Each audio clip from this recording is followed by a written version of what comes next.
నమస్తే వార్తలకి స్వాగతం వివరాల్లోకి వెళితే డబ్బు రికార్డుల కోసం ఎప్పుడు సినిమాలు చేయలేదు రికార్డుల కోసం ప్రయత్నమూ చేయలేదు సగటు మనిషిగా బతుకుదామన్న ఆలోచన తప్ప నాకు ఎలాంటి కోరికలు లేవని రాష్ట్ర ఉప ముఖ్యమంత్రి వర్యులు పవన్ కళ్యాణ్ స్పష్టం చేశారు భీమ్లా నాయక్ చిత్రం విడుదల సమయంలో గత ప్రభుత్వం 100 రూపాయలు ఉన్న టికెట్ ధరని 10 రూపాయలు చేసిన విషయాన్ని గుర్తు చేశారు అప్పుడు ఇప్పుడు హిట్స్ ఫ్లాప్స్ తో సంబంధం లేకుండా అభిమానులే తనకు అండగా నిలిచారని తెలిపారు నేను ఇక్కడ ఈ స్థాయిలో నిలబడినా రాజకీయాల్లో పడి లేచినా అందుకు అభిమానులే కారణమన్నారు ధర్మం కోసం పోరాటం చేసే యోధుడి పాత్ర హరిహర వీరమల్లు మొఘలుల కాలంలో హిందువుగా బతకాలి అంటే పన్ను కట్టాల్సి వచ్చేది అలాంటి సమయంలో ఛత్రపతి శివాజీ మహారాజ్ మాదిరి పోరాటం చేసిన ఓ కల్పిత పాత్ర ఇదని అన్నారు కృష్ణానది సమీపంలోని కొల్లూరు వజ్రపు గనుల్లో దొరికిన కోహినూరు వజ్రం మొఘల్ సుల్తాన్ల వరకు ఎలా చేరిందనేది చిత్రంలో చూపించినట్లు తెలిపారు సోమవారం రాత్రి హైదరాబాద్ శిల్ప కళా వేదికలో జరిగిన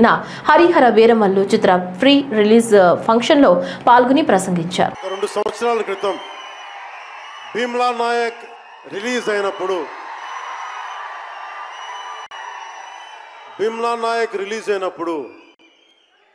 అందరి సినిమాలు 100లో ఉంటే పవన్ కళ్యాణ్ సినిమాలు 10 రూపాయలు 15 రూపాయలతో చేశారు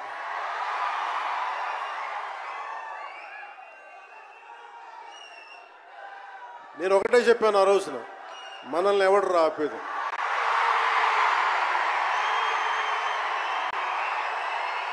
This is not about money. This is not about finance. This is not about records. This is about damn guts. This is about damn courage. This is about damn tenacity. We are here. We will stand by. We will serve justice.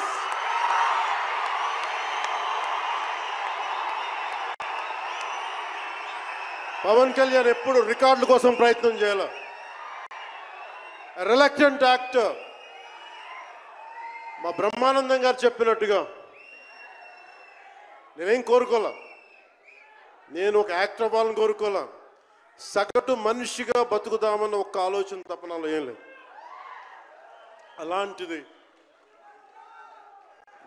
నేను పొద్దున press మీట్లో రత్నం గారి గురించి మాట్లాడాను ఇప్పుడు మీకోసమే మాట్లాడతాను నా అభిమానుల కోసం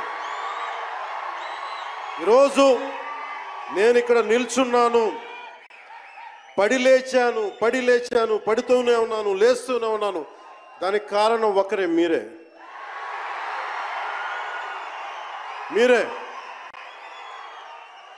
పడిపోయినా కింద పడ్డా లేచినా ఉన్నా అన్నా నీ వెంట మేము ఉన్నామని నా దగ్గర ఏమన్నా ఆయుధాలు ఉంటాయా నా దగ్గర ఏమన్నా గుండాలు ఉంటారా నా దగ్గర ఎవరు లేరు గుండెల్లో ఉండే మీరు తప్ప ఐటీ మరియు ఇతర కంపెనీలు మంగళగిరికి వచ్చేందుకు ఆసక్తి చూపిస్తున్నాయని భవిష్యత్తులో 50,000 మంది పనిచేసేందుకు అవకాశం ఉందని మంత్రి నారా లోకేష్ పేర్కొన్నారు మంగళగిరి నియోజకవర్గం వ్యాప్తంగా చేపట్టిన పలు అభివృద్ధి పనులు పురోగతిపై ఉండవల్లి నివాసంలో అధికారులతో మంగళవారం నాడు సమీక్షా సమావేశం నిర్వహించారు నియోజకవర్గ వ్యాప్తంగా 10,000 టిడ్కో ఇళ్ల నిర్మాణం చేపట్టాలని ఈ సమావేశంలో అధికారులకు లోకేష్ సూచించారు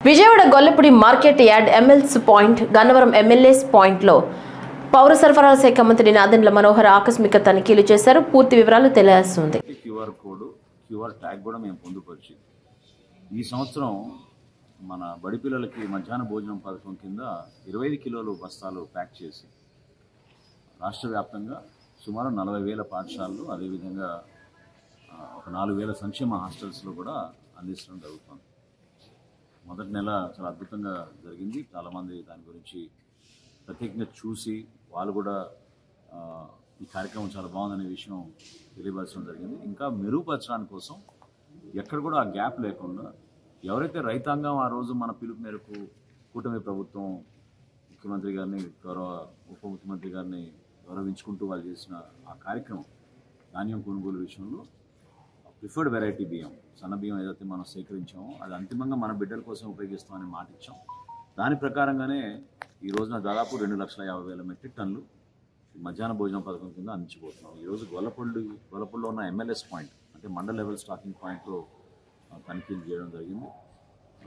డీలర్ల విషయంలో ఎక్కడైతే గత నెల సరుకు మిగిలిపోయిందో ఆ క్లోజింగ్ బ్యాలెన్స్ కాస్త ఓపెనింగ్ బ్యాలెన్స్గా ఉండి వచ్చే నెల వాళ్ళు తక్కువ తీసుకోవాల్సిన సరుకు బదులు అదే సరుకు ప్రతి నెల తీసుకెళ్తున్నట్టు నాకు రికార్డ్స్లో తెలిసింది.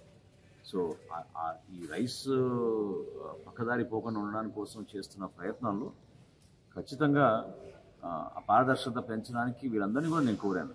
మీరు ఖచ్చితంగా మనం ఇచ్చే రేషన్ బియ్యాన్ని ప్రజలకు ఉపయోగపడే విధంగా 15 రోజులు మనం 1వ తారీఖు నుంచి 15వ తారీఖు వరకు ఇస్తున్నాం. మంత్రి అచ్చెన్నాయుడు వ్యాఖ్యలపై మాజీ ఎమ్మెల్యే కాసు మహేష్ రెడ్డి మండిపడ్డారు. ఈ సందర్భంగా ఆనాడు సంపద సృష్టించి డబ్బులు ఇస్తానని చెప్పి ఈరోజు పథకాలు ఇవ్వాలంటే ఆంధ్ర రాష్ట్రాన్ని అమ్మాల్సి ఉంటుందని అంటున్నారని ఎద్దేవా చేశారు. హామీలు ఇచ్చే ముందు చంద్రబాబు నాయుడుకి పవన్ కళ్యాణ్కి తెలియదని ప్రశ్నించారు. 20 లక్షల ఉద్యోగాలు లేదా 3,000 రూపాయలు నిరుద్యోగ భృతి అన్నారు. అన్నదాత సుఖీభవ పథకానికి 20,000 ఇస్తారన్నారు. గత సంవత్సరం 20,000 ఇవ్వలేదు. ఈ సంవత్సరం 20,000కి అతిగతి లేదని మండిపడ్డారు. 10% హామీలు కూడా నెరవేర్చకుండా హామీలను నెరవేర్చామంటూ బహిరంగంగా కూటమి ఎమ్మెల్యేలు మంత్రులు ప్రజలను మోసం చేస్తున్నారని కాసు అన్నారు. కూటమి ప్రభుత్వ మోసాలకు త్వరలో ప్రజలు గుణపాఠం చెప్తారని కాసు అన్నారు.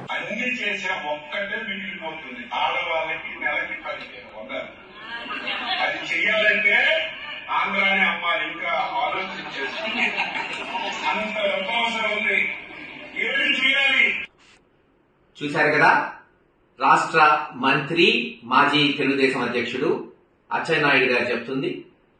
ఆడవారికి నెలకి 1,500, సంవత్సరానికి 18,000 ఇస్తానని ఎలక్షన్ ముందు చంద్రబాబు నాయుడు గారు ఇచ్చిన వాగ్దానం. దానికి ఎండోర్స్ చేస్తూ పవన్ కళ్యాణ్ గారు సంతకాలు పెట్టి ఇల్లు పెంచారు. ఇప్పుడేమంటారు? ఆ రోజేమో సంపద సృష్టించి డబ్బులు ఇస్తామన్నారు. ఇప్పుడేమో అది ఇవ్వాలంటే ఆంధ్ర రాష్ట్రాన్ని అమ్మాలంట. అప్పుడు తెలీదా ఈ అబద్ధాలు ఆడుతున్నప్పుడు? లేదు, ఇప్పుడు మోసం చేయాలి కాబట్టి ప్రజల్ని ఏది తోచిందో అది చెప్తున్నారు. కేవలం ఈ పథకమే కాదు, మీరు 20 లక్షల ఉద్యోగాలు ఇస్తా అన్నారు, ఇచ్చే వరకు 3,000 నిరుద్యోగ భృతి ఇస్తా అన్నారు, దానికి దిక్కు లేదు. గ్యాస్ కి రైతీలు ఇస్తా ఉన్నారు, గ్యాస్ కొట్టారు, చివరికి రైతీ మట్టుకు లేదు ఇప్పటి వరకు.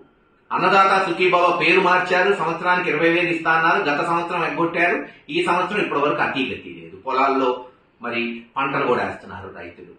చివరికి అమ్మఒడి పేరు మార్చి 80 లక్షల మంది విద్యార్థులుంటే ఒక 50 లక్షల మందికి ఇచ్చారు, వాళ్ళు తిట్టుకుంటున్నారు మిగిలిపోయిన వాళ్ళు. ఇది రాష్ట్ర పరిస్థితి చంద్రబాబు నాయుడు గారి నాయకత్వంలో. మరోసారి మోసం చేయడానికి చేస్తున్నారు, మరోసారి చేయడానికి సమాయత్తమయ్యారు. ఎలా? ఇచ్చిన వాగ్దానాలు తుమ్మలో తొక్కాలి, ప్రజల్ని మోసం చేయాలనే దాంట్లోనే ఈరోజు మంత్రులు ముఖ్యమంత్రి నుంచి అన్ని చేసేశారు. అసలు 10% కూడా చేయకుండా అన్ని చేసేశారని ఈరోజు స్పష్టంగా ప్రజల సమక్షంలో అబద్ధాలు చెప్తున్నారు. కానీ బాధ్యత కలిగిన ప్రతిపక్షంగా జగన్మోహన్ రెడ్డి గారి నాయకత్వంలో ఖచ్చితంగా ఎండగడతాం, ప్రజల పక్షాన నిలబడతాం. వాళ్ళు ఇచ్చిన హామీలు నిలబడే వరకు మా పోరాటం ఆగదు.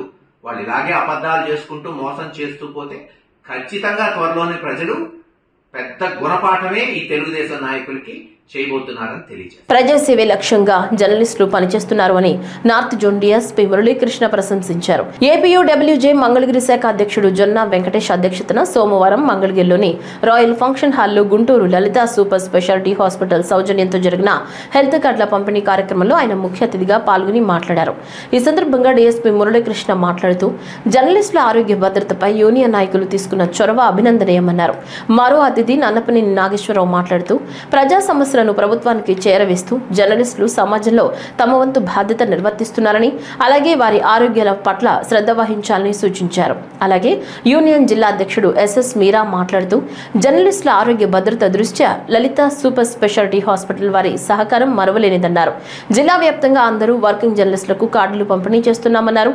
పేర్లు నమోదు కాని వారు సభ్యత్వం రెన్యువల్ చేయించుకునే వారు, నూతనంగా సభ్యత్వం తీసుకునే వారి పేర్లను కూడా హాస్పిటల్ యాజమాన్యం దృష్టికి తీసుకువెళ్లి వారికి కూడా హెల్త్ కార్డులు మంజూరయ్యే విధంగా కృషి చేస్తామని జిల్లా నాయకులు హామీ ఇచ్చారు. అనంతరం ముఖ్య అతిథులు డీఎస్పీ మురళీకృష్ణ, నన్నపనేని నాగేశ్వరరావులను ఘనంగా సత్కరించారు. ఈ కార్యక్రమంలో యూనియన్ జిల్లా కార్యదర్శి రాంబాబు, కోశాధికారి ఫణికుమార్, ఏపీయూడబ్ల్యూజే రాష్ట్ర కార్యవర్గ సభ్యులు భక్తవత్సలం, ఐజేయూ సభ్యులు మార్కండేయులు, జిల్లా ఉపాధ్యక్షులు టి నాగేశ్వరరావు, జొన్న రాజేష్, నియోజకవర్గ యూనియన్ కార్యదర్శి బత్తుల సాంబశివరావు, మంగళగిరి ప్రెస్ క్లబ్ అధ్యక్షుడు బ్రహ్మనాయుడు తదితరులు పాల్గొన్నారు. పెద్దలు నాగేశ్వరరావు గారికి మరియు Andhra union of working journalist president మేధా గారికి మరియు ఇతర జర్నలిస్టు సోదరులందరికీ నా హృదయపూర్వక నమస్కారాలు. ఈరోజు మీ అందరితో ఈ విధంగా మీ యొక్క కార్యక్రమంలో షేర్ చేసుకునే అవకాశం కల్పించినటువంటి మన సోదరులకి అందరికీ కూడా నా ప్రత్యేక కృతజ్ఞతలు తెలియజేస్తున్నాను. యాక్చువల్గా అనేక సార్లు మీ అందరితో మేము ఇంటరాక్ట్ అవ్వాలని అనుకుంటున్నాం, కానీ ఆ అవకాశం మాకు రకరకాల వర్క్లోడ్ వలన ఆ అవకాశాన్ని మేము కలవలేకపోయాము. ఎక్కడ మన తాడేపల్లిలోనో లేదంటే మంగళగిరిలోనో ఏదన్నా ఉండే ప్రెస్ మీట్లు తప్ప మీ అందరినీ కలిసే అవకాశం మాకు ముఖ్యంగా రాలేదు. ఈ విధంగా ఈ సందర్భంగా మిమ్మల్ని అందరినీ కలవడం చాలా సంతోషం. అందుకు కృతజ్ఞతలు తెలియజేస్తున్నాము. Thank you very much. మరి అందరికీ తెలుసు, మీరు ప్రజల కోసం నిరంతరం ఎండనక వాననక చలికి లెక్క చేయకుండా నిరంతరం శ్రమిస్తూ ప్రజల యొక్క సమస్యల్ని ప్రభుత్వం దృష్టికి, అదేవిధంగా అధికారుల దృష్టికి తీసుకురావడంలో మీరు పోషిస్తున్నటువంటి పాత్ర అమోఘం, చాలా కష్టతరమైనది కూడా.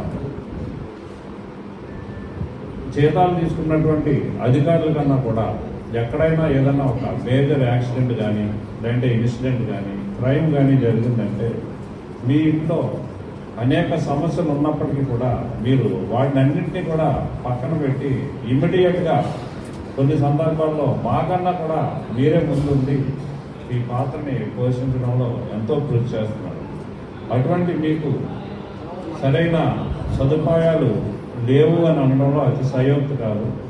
కానీ ఈ కార్యక్రమంలో మీ యొక్క అసోసియేషన్ చేసిన కృషి ఫలితంగా మీరు సాధించినటువంటి విజయానికి